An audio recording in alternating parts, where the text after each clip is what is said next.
pahala seperti pahala mengerjakan haji dan umrah. Nabi sebut dalam satu hadis, man sallal fajra fi jama'atin, barang siapa yang dia solat subuh fi jama'atin, dengan jemaah, summa qa'ada yadhkurullaha hatta tatlu'a asy-syams, lepas tu dia duduk, dia berzikir kepada Allah, dia baca al-Quran, dia i'tikaf, dia buat benda-benda baik hatta tatlu'a asy-syams, sehingga naiknya matahari.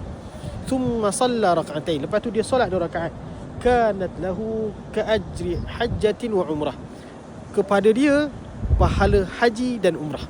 Besar tu tuan-puan pahala dia.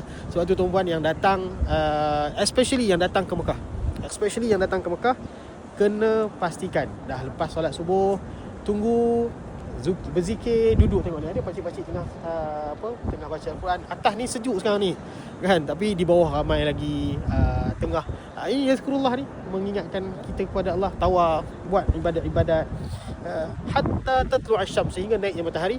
Solat 2 rakaat, solat duha 2 rakaat, kanat lahu ka ajri hajjatin wa umrah, pahala dia seperti pahala mengerjakan haji dan umrah, bukan atau dan umrah.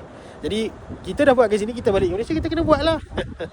Kita kena buat, duduk, berzikir, buat kan, sampailah kita biasakan benda tu. Moga-moga itu adalah rezeki tuan-puan.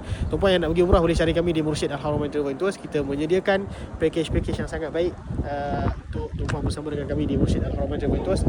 Antaranya Hotel Safwa, ada Hotel Snoot Ajiat, dan bermacam-macam lagi.